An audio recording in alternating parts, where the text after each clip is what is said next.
दोस्तों आज की इस वीडियो के अंदर हम किसी लाइन चार्ज के कारण किसी पॉइंट के ऊपर हमारा जो इलेक्ट्रिक पोटेंशियल है उसकी वैल्यू फाइंड करना सीखेंगे। तो दोस्तों एग्जाम में हमसे तीन तरह से क्वेश्चन पूछा जा सकता है। सबसे पहले आपसे पूछा जा सकता है कि हमारा जो पॉइंट है वो किसी एक्सियल के ऊपर हो, यानी कि हमारी इस लाइन चार्ज के किसी एक किनारे से किसी एक्स दूरी पर मौजूद हो।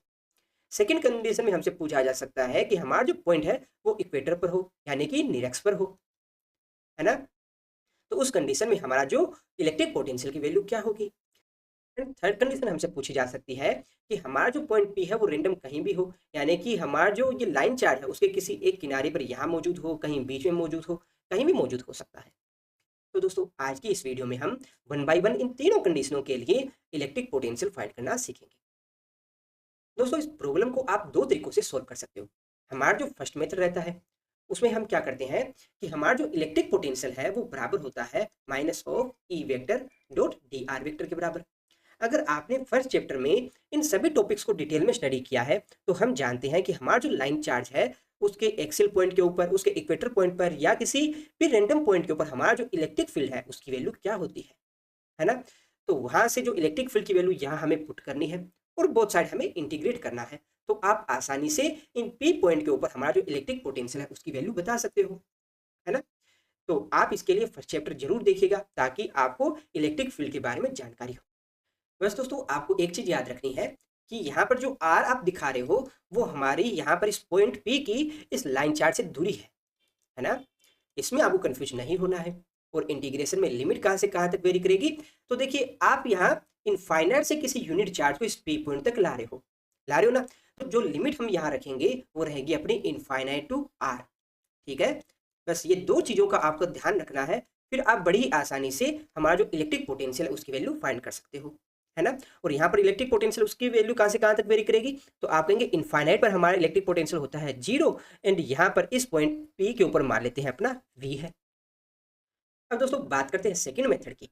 तो सेकंड मेथड हमें कब यूज करना है, जब आपको इलेक्ट्रिक फील्ड के बारे में जानकारी नहीं हो, है ना। तो आज की इस वीडियो के अंदर हम जो सेकंड मेथड से इस प्रॉब्लम को सोल्व करना सीखेंगे। तो वन बाय वन हम तीनों ही प्रॉब्लम्स को सीख लेते हैं। तो दोस्तों मान लीजिए हमारे पास में कोई एक वायर है या फिर कोई भी एक लाइन चार्ज है जिसके ऊपर चार्ज आपको दे रखा है क्यू, और इस वायर की या इस लाइन चार्ज की जो लेंथ है वो हमें दी गई है एल, है ना।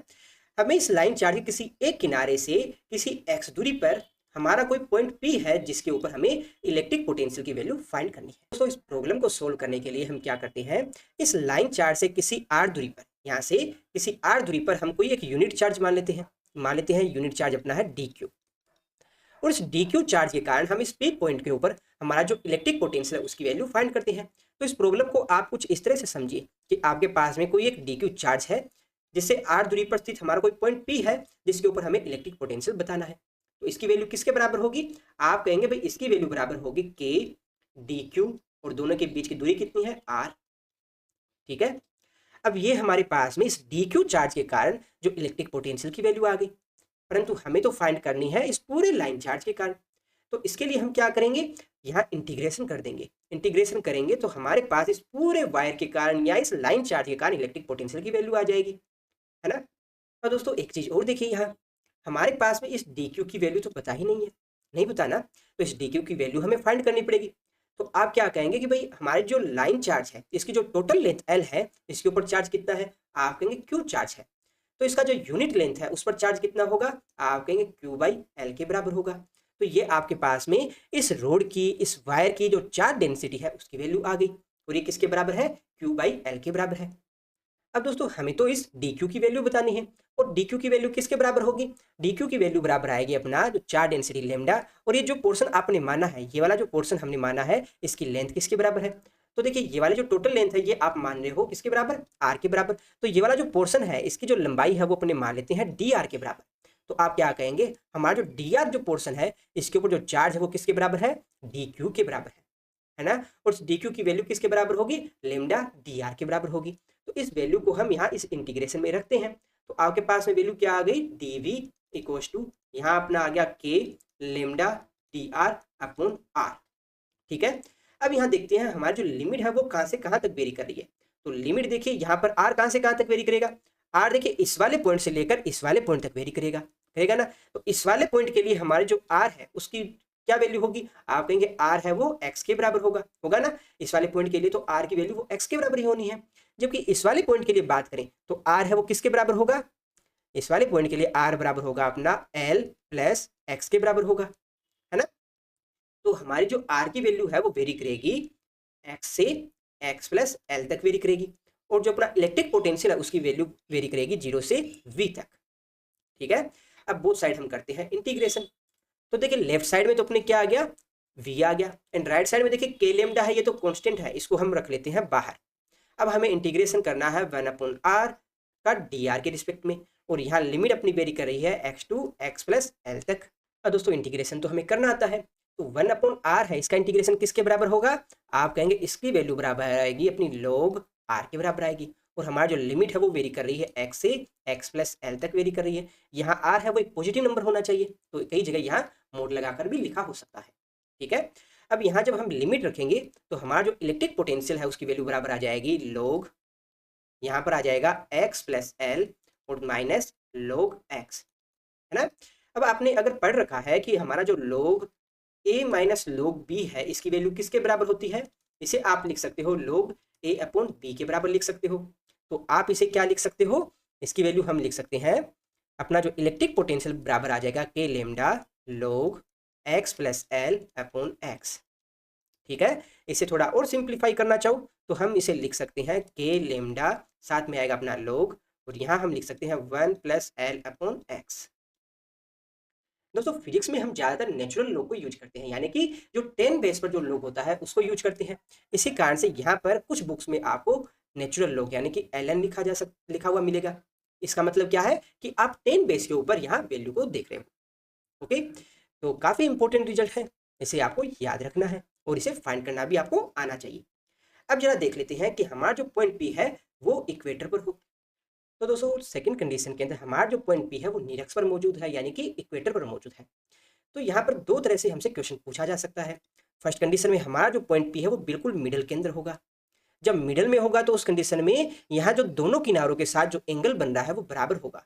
क्या होगा, बराबर होगा, यानी कि इधर वाली तरफ अगर थीटा एंगल बन रहा है तो इधर वाली तरफ भी थीटा एंगल बनेगा।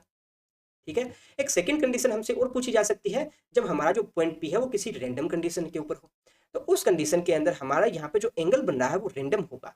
यानी कि एक साइड है वो अपना एंगल अगर थीटा 1 है तो दूसरी साइड अपना जो एंगल है वो थीटा 2 होगा। तो हम किसी रैंडम कंडीशन के लिए ये प्रॉब्लम सोल्व करना सीख लेते हैं, तो उसमें जब स्पेशल कंडीशन हम लगाएंगे तो ये वाली जो प्रॉब्लम है वो ऑटोमेटिकली आपकी सोल्व हो जाएगी। तो दोस्तों मान लीजिए हमारे पास में कोई एक वायर है या फिर कोई एक लाइन चार्ज है जिसकी लेंथ हमारे पास में एल है, और इसके ऊपर जो चार्ज है वो हमें क्यू दे रखा है। हमें इस लाइन चार्ज से किसी आर दूरी पर स्थित कोई पॉइंट पी है जिसके ऊपर हमें इलेक्ट्रिक पोटेंशियल की वैल्यू फाइंड करनी है। अब दोस्तों हमारा जो पॉइंट पी है इस लाइन चार्ज के दोनों किनारों के साथ एंगल बना रहा है। मान लीजिए इधर वाली तरफ एंगल अपना है थीटा 1, और जो इधर वाला जो किनारा है उसके साथ अपना एंगल बन रहा है थीटा 2। तो दोस्तों इस प्रॉब्लम को सोल्व करने के लिए हम यहाँ से किसी ए दूरी पर कोई एक अल्पांश मान लेते हैं। ये हमने कोई एक अल्पांश माना जिसकी जो लंबाई है वो किसके बराबर है, डी ए के बराबर है, और इस अल्पांश पर अपना जो चार्ज है वो किसके बराबर है, मान लेते हैं ये चार्ज अपना डी क्यू के बराबर है ना। तो अब इस प्रॉब्लम को आप कुछ इस तरह से समझिए कि हमारे पास में कोई एक डी क्यू चार्ज है, ये अपने पास कोई डी क्यू चार्ज है। इस डी क्यू चार्ज से किसी आर दूरी पर, ये अपनी आर दूरी है, इस आर दूरी पर कोई पॉइंट पी है जिसके ऊपर हमें इलेक्ट्रिक पोटेंशियल फाइंड करना है। इस डायग्राम में देखोगे तो हमारा जो आर है वो ये वाली दूरी है, और इस इलेक्ट्रिक पोटेंशियल की वैल्यू किसके बराबर होगी, तो आप कहेंगे ये बराबर आएगा dV इक्वल्स टू के डी क्यू अपॉन आर के बराबर आएगा, है ना, क्योंकि इस डी क्यू चार्ज से हमारा जो पॉइंट की दूरी आ रही है। परंतु अभी तक हमें पता नहीं है कि हमारी इस डी क्यू की वैल्यू किसके बराबर है, नहीं पता ना। तो सबसे पहले हम इस डी क्यू की वैल्यू ही फाइंड करते हैं। तो आप क्या कहेंगे, भाई हमारी जो रोड है या लाइन चार्ज है या जो वायर है उसकी एल लेंथ के ऊपर हमारा जो चार्ज है वो किसके बराबर है, क्यू के बराबर है। तो इसकी जो यूनिट लेंथ है उस पर चार्ज किसके बराबर होगा, आप कहेंगे क्यू बाई एल के बराबर होगा। तो इसकी जो चार्ज डेंसिटी है वो अपने पास में आ गई क्यू बाई एल है। अब अगर हमें इस डी क्यू चार्ज की वैल्यू बतानी हो तो वो किसके बराबर होगी, आप कहेंगे लेमडा डी ए के बराबर होगी ना। तो इस वैल्यू को हम यहाँ रख देते हैं। अब दोस्तों जरा बताइए यहाँ इस आर की वैल्यू किसके बराबर होगी, तो आप कहेंगे भाई हमारे पास जो ट्राइंगल बन रहा है, इस ट्राइंगल के अंदर ये वाली जो लेंथ है ये है अपनी x, ये वाली है a और ये है हमारी r। तो पाइथागोरस से हम क्या कहेंगे कि r है ये बराबर होगा under of x square plus A square के बराबर होगा ना। तो ये वैल्यू हम अगर यहाँ रखेंगे तो हमारा जो इलेक्ट्रिक पोटेंशियल है उसकी वैल्यू बराबर आ जाएगी dv इक्वल्स टू के लेमडा और यहाँ पर अपना TA और नीचे क्या आएगा अपना under of x square plus A square के बराबर, है ना। अब अगर हम यहाँ इंटीग्रेशन कर दें, बोथ साइड अगर इंटीग्रेशन कर दें तो इस पूरे लाइन चार्ज के कारण हमारे पास में इलेक्ट्रिक पोटेंशियल की वैल्यू आ जाएगी ना। तो जरा कीजिए बोथ साइड इंटीग्रेशन। तो देखिए लेफ्ट साइड में हमारा क्या आएगा, लेफ्ट साइड में हमारा आ गया dv एंड राइट साइड में देखिए कांस्टेंट क्या है, तो आप कहेंगे के लेमडा है, ये हमारा कांस्टेंट है क्योंकि हम dA के रिस्पेक्ट में यहाँ इंटीग्रेशन कर रहे हैं। ठीक है, तो यहाँ आ जाएगा अपना dA और नीचे आएगा अपना under of x square plus A square. ठीक है, अब जरा मुझे बताइए कि इस इंटीग्रेशन में हमारी जो लिमिट है वो कहाँ से कहाँ तक वेरी करेगी। तो दोस्तों आप कहेंगे भाई हमारा जो a है वो वेरी कर रहा है इस वाले पॉइंट से, इस वाले पॉइंट को ही हम रेफरेंस ले रहे हैं ना। तो यहाँ से जो लेफ्ट साइड में अपना जो लेंथ है उसको हम मान लेते हैं a1 है ना, और जो राइट साइड में हमारे जो लेंथ है उसको हम मान लेते हैं a2। और इस रोड की जो टोटल लेंथ है वो किसके बराबर होगी, आप कहेंगे a1 प्लस a2 के बराबर होगी ना। इसको अगर हम रेफरेंस पॉइंट मान रहे हैं तो इसके जो लेफ्ट साइड में है इसको हम नेगेटिव साइन से रिप्रेजेंट करेंगे और इसके जो राइट साइड में हम पॉजिटिव साइन से रिप्रेजेंट करेंगे। अब दोस्तों आप कहेंगे भाई ऐसा क्यों, तो देखिए हमारा जो नंबर लाइन है मान लेते हैं ये हमारा है पॉजिटिव एक्स एक्सिस, ये हमारा है नेगेटिव एक्स एक्सिस, और यहाँ पर कोई भी एक पॉइंट मान लीजिए जिसको हम रेफरेंस पॉइंट मानते हैं। इस रेफरेंस पॉइंट के लेफ्ट साइड में जो भी नंबर आप लेंगे वो क्या लेते हो, नेगेटिव नंबर लेते हो, और जो राइट साइड में जो नंबर लेते हो वो अपना होता है पॉजिटिव नंबर।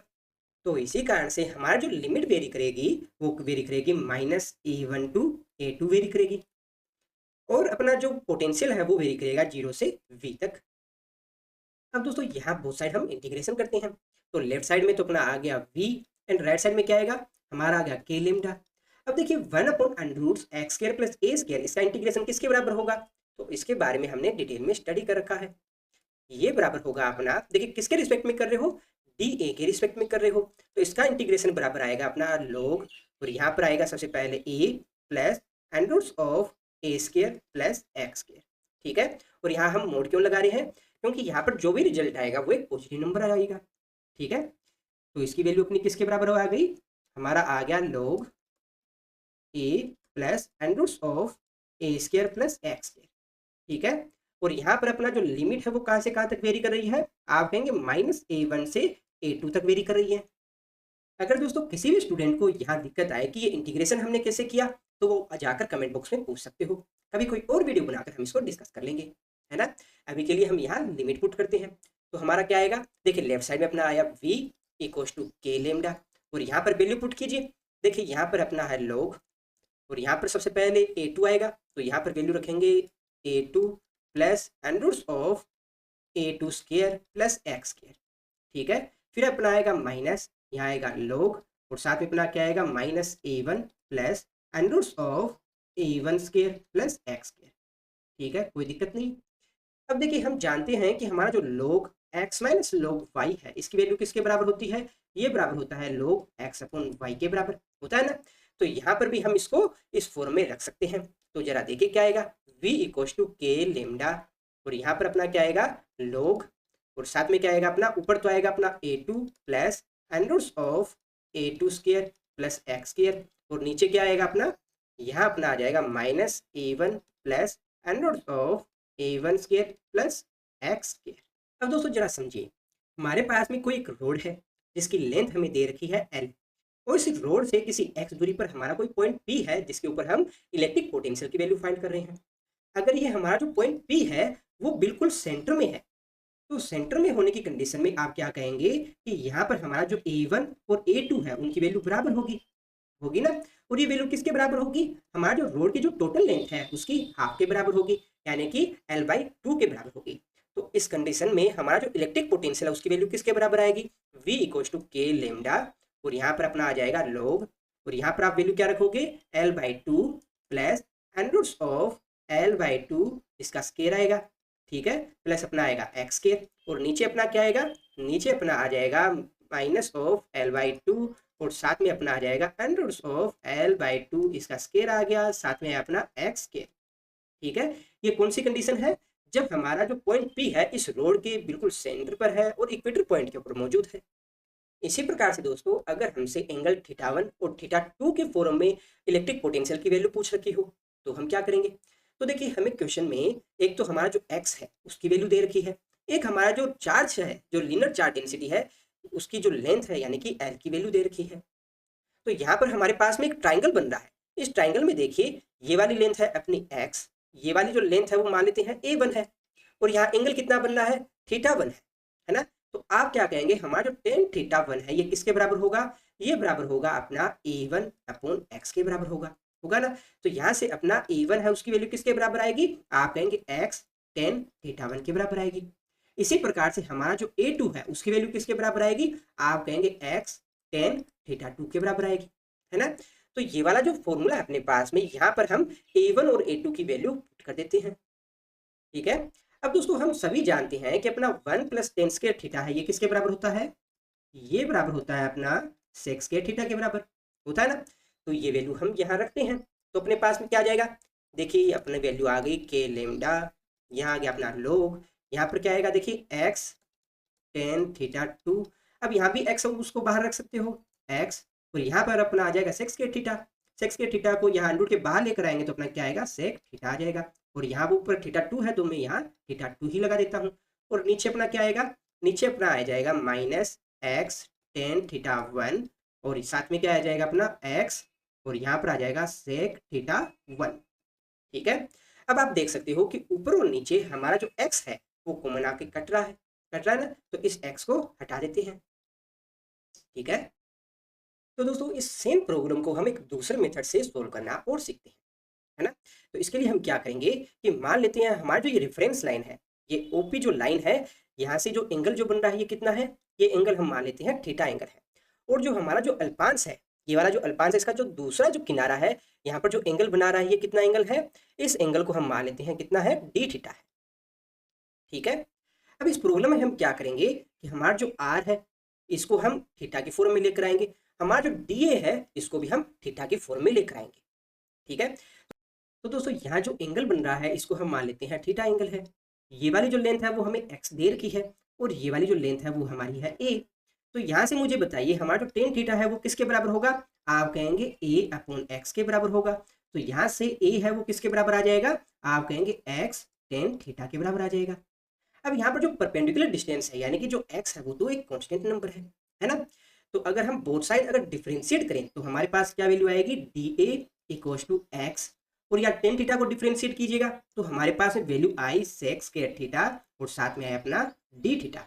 तो यहाँ से dA की वैल्यू तो अपने पास आ गई, है ना। अब अपना r है उसकी वैल्यू किसके बराबर होगी? तो आप कहेंगे भाई r है वो किसके बराबर है? अपना √, देखिए r अपनी ये वाली तो लेंथ है तो पाइथागोरस से हम कहेंगे a² + x² के बराबर होगी। और दोस्तों a की वैल्यू तो अभी अपनों ने फाइंड की, ये किसके बराबर है? x tan थीटा के बराबर है। तो ये वैल्यू जब आप यहाँ रखेंगे तो हमारे पास में क्या आएगा? देखिए यहाँ x² कॉमन आएगा और क्या बचेगा? अपना tan स्क्वायर थीटा + 1 आएगा ना।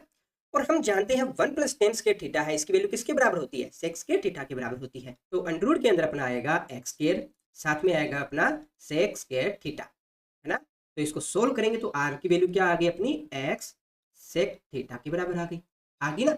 अब इन दोनों वैल्यू को हम ऊपर वाली इस इक्वेशन में रखते हैं, है ना। तो यहाँ पर देखिए हमारा जो dv है ये किसके बराबर होगा? ये बराबर आ गया अपना k लैम्डा, dA की वैल्यू है अपनी x sec स्क्वायर थीटा, साथ में अपना d थीटा, और अपना जो r है उसकी वैल्यू किसके बराबर आएगी? आप कहेंगे x sec थीटा के बराबर आ गई, है ना। तो जो करता है उसको हम यहाँ काटते हैं तो आप क्या कहेंगे? भाई ये वाला x है यहाँ इससे कटेगा, और ये sec थीटा है इस sec स्क्वायर थीटा से कटेगा तो अपने पास sec थीटा आ जाएगा। तो दोस्तों ओवरऑल हमारे पास यहाँ क्या बचेगा? आप कहेंगे dv = k lambda sec theta d theta. क्या बचेगा? sec theta d theta. अगर हम यहाँ बोथ साइड इंटीग्रेशन कर दें तो हमारे पास में इस पूरे लाइन चार्ज के कारण इलेक्ट्रिक पोटेंशियल की वैल्यू आ जाएगी, है ना। तो यहाँ हम बोथ साइड इंटीग्रेट करते हैं। अब दोस्तों यहाँ लिमिट लेना और सीखते हैं। तो सबसे पहले बात करते हैं थीटा की। तो ये हमने मानी है रेफरेंस लाइन, है ना। तो इस रेफरेंस लाइन के साथ में ये वाला जो एंगल बन रहा है ये अपना कितना है, थीटा 2 है। और ये वाला जो एंगल बन रहा है ये कितना है, आप कहेंगे थीटा 1 है ना। तो हमारा जो लिमिट है वो कहाँ से कहाँ तक वेरी कर रही है, थीटा 1 से थीटा 2 तक वेरी कर रही है। परंतु एक चीज आप देख रहे हैं, हमारा जो थीटा 1 है वो इस डायरेक्शन में जा रहा है, यानी कि क्लॉकवाइज डायरेक्शन में जा रहा है, जबकि हमारा जो थीटा 2 है वो किस डायरेक्शन में जा रहा है, एंटी क्लॉकवाइज डायरेक्शन में जा रहा है ना। और एंगल किस तरह से मेजर करते हैं वो तो आपको पता ही है।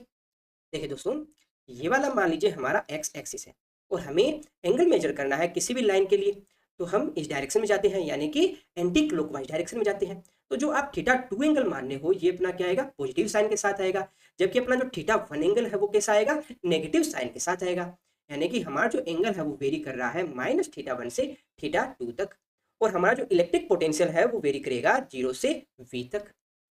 तो अब जरा इंटीग्रेट करते हैं, तो लेफ्ट साइड में तो अपना आ जाएगा v एंड राइट साइड में क्या आएगा, देखिए के लेमडा। अब हमारा जो सेक थीटा है उसका इंटीग्रेट करेंगे थीटा के रिस्पेक्ट में, तो आपके पास में वैल्यू क्या आएगी, हमारे पास में वैल्यू आएगी log sec theta plus tan theta के बराबर। ये इंटीग्रेशन हमने करना सीखा है।